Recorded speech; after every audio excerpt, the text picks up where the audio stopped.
This again, said the bacteriologist, slipping a glass slide under the microscope, is a preparation of the celebrated bacillus of cholera, the cholera germ. The pale-faced man peered down the microscope. He was evidently not accustomed to that kind of thing, and held a limp white hand over his disengaged eye. "I see very little," he said. Touch this screw. Said the bacteriologist. Perhaps the microscope is out of focus for you. Eyes vary so much. Just a fraction of a turn this way or that. "Ah, now I see," said the visitor. "Not so very much to see after all. Little streaks and shreds of pink. And yet those tiny particles, those mere atomies, might multiply and devastate a city. Wonderful!" He stood up, and releasing the glass slip from the microscope, held it in his hand towards the window. "Scarcely visible," he said, scrutinizing the preparation. He hesitated. "Are these alive? Are they dangerous now?" Those have been stained and killed, said the bacteriologist. I wish, for my own part, we could kill and stain every one of them in the universe. "I suppose," the pale man said with a slight smile, "that you scarcely care to have such things about you in the living, in the active state?" On the contrary, we are obliged to, said the bacteriologist. Here, for instance. He walked across the room and took up one of several sealed tubes. Here is the living thing. This is a cultivation of the actual living disease bacteria.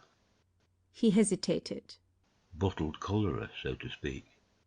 A slight gleam of satisfaction appeared momentarily in the face of the pale man. "It is a deadly thing to have in your possession," he said, devouring the little tube with his eyes. The bacteriologist watched the morbid pleasure in his visitor's expression. This man, who had visited him that afternoon with a note of introduction from an old friend, interested him from the very contrast of their dispositions. The lank black hair and deep grey eyes, the haggard expression and nervous manner, the fitful yet keen interest of his visitor were a novel change from the phlegmatic deliberations of the ordinary scientific worker with whom the bacteriologist chiefly associated. It was perhaps natural, with a hearer evidently so impressionable to the lethal nature of his topic, to take the most effective aspect of the matter. He held the tube in his hand thoughtfully. Yes, here is the pestilence imprisoned. Only break such a little tube as this into a supply of drinking water.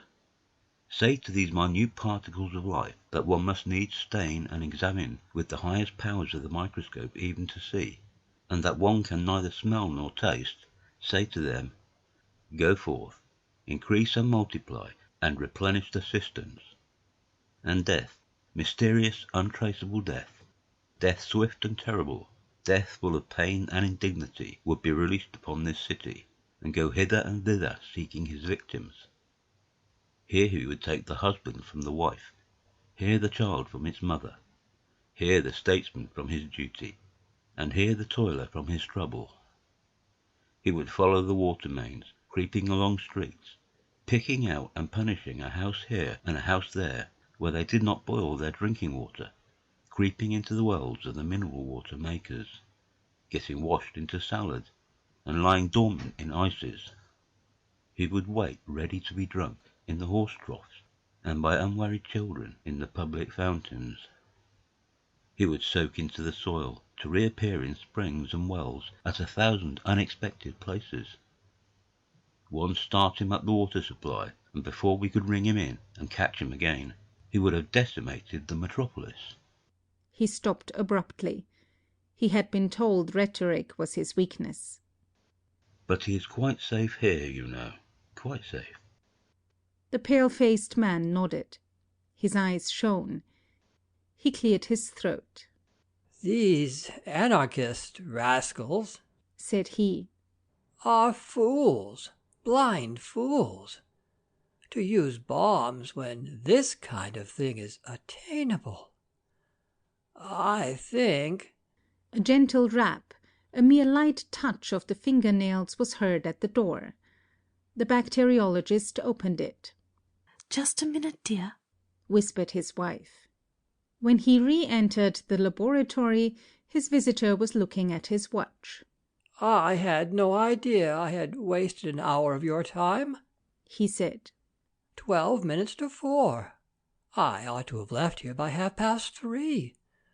But your things were really too interesting.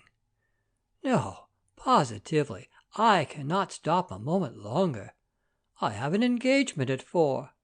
He passed out of the room reiterating his thanks, and the bacteriologist accompanied him to the door, and then returned thoughtfully along the passage to his laboratory.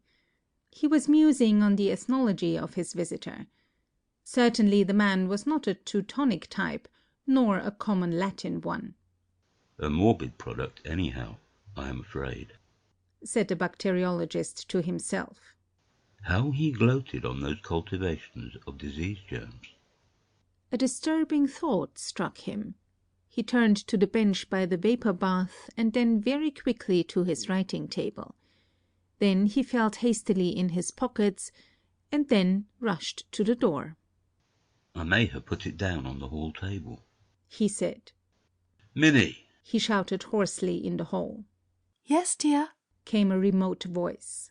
Had I anything in my hand when I spoke to you, dear, just now? Pause.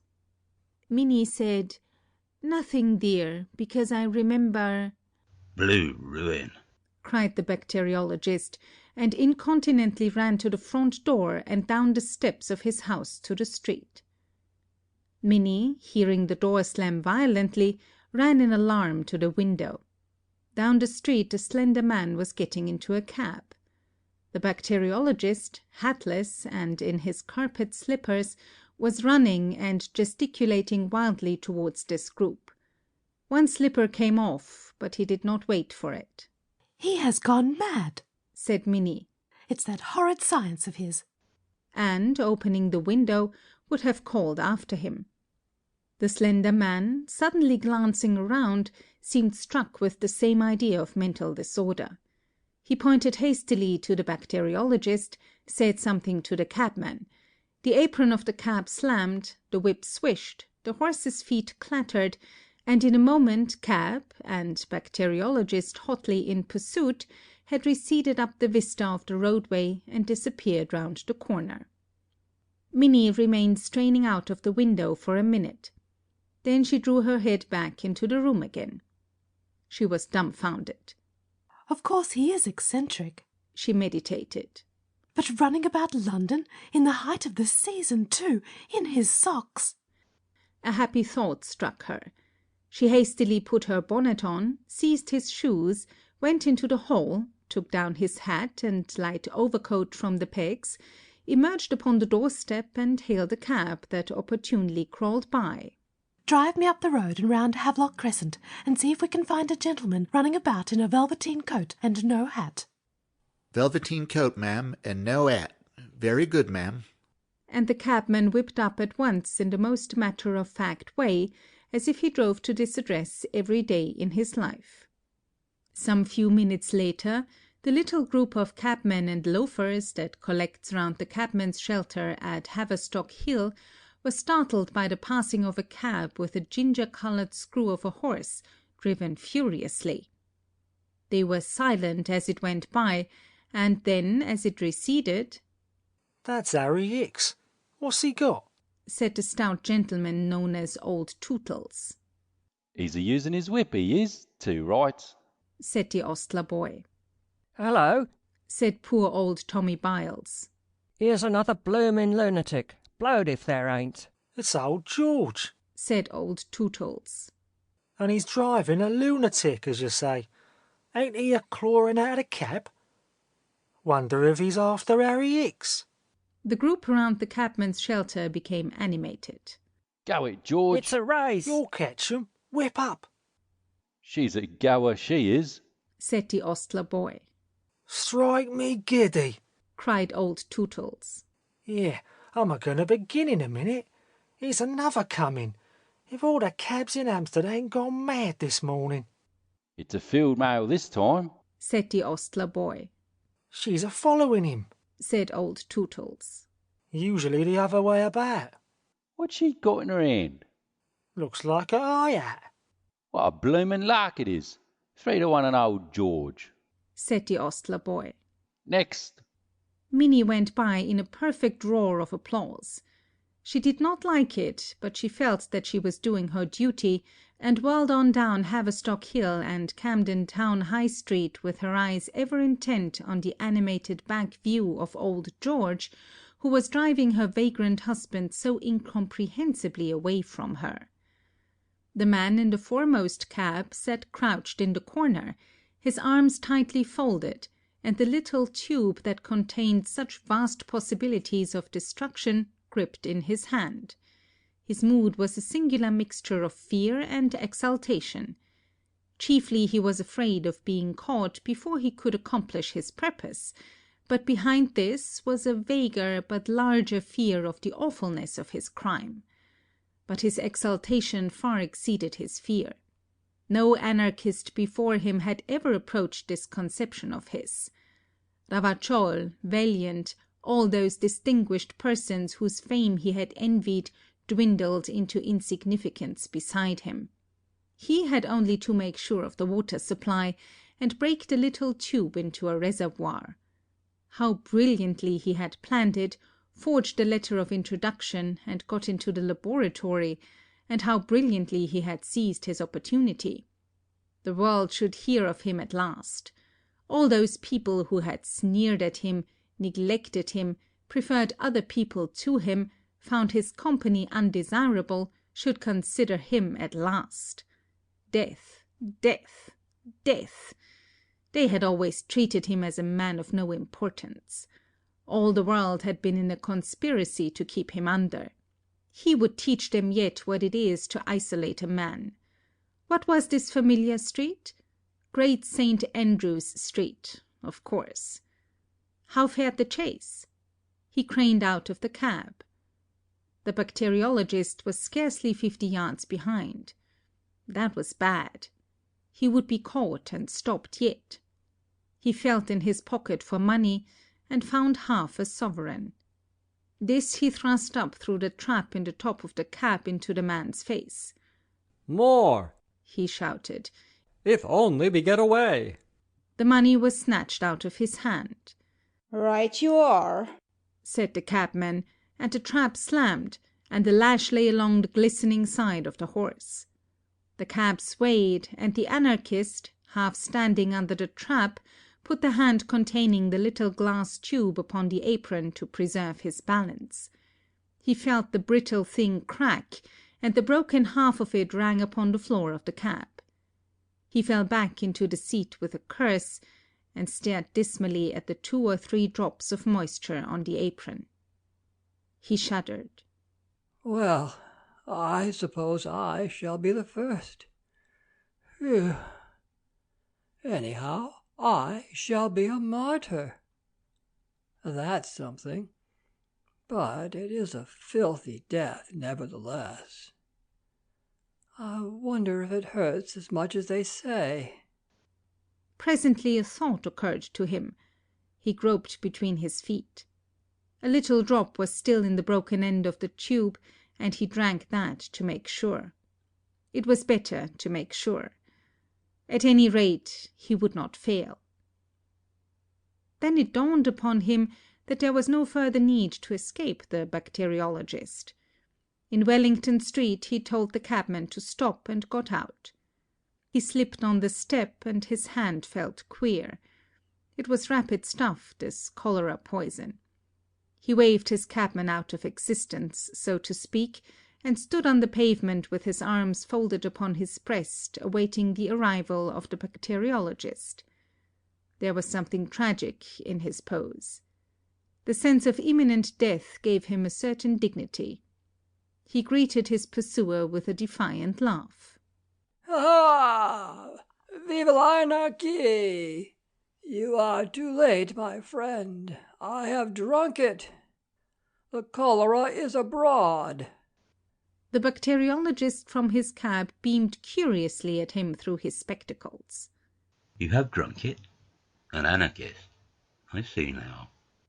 He was about to say something more, and then checked himself. A smile hung in the corner of his mouth.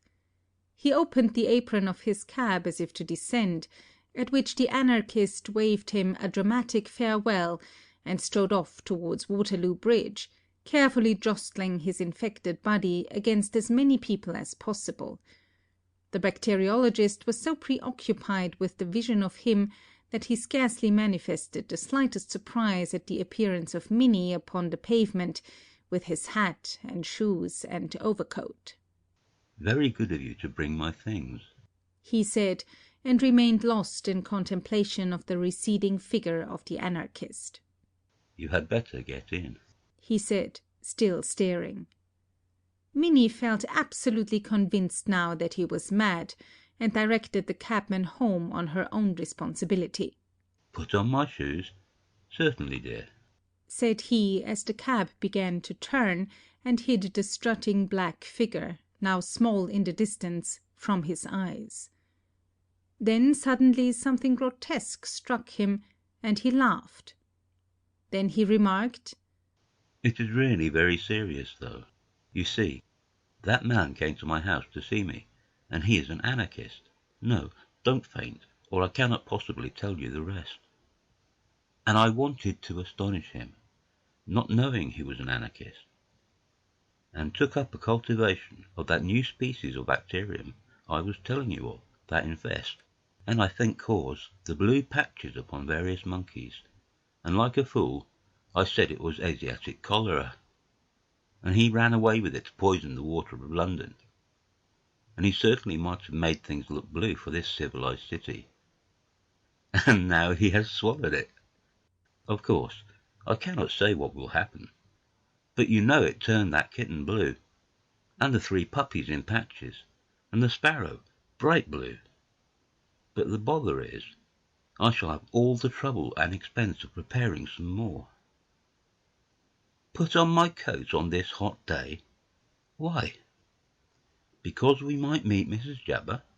My dear, Mrs. Jabber is not a draught. But why should I wear a coat on a hot day because of Mrs. Oh, very well.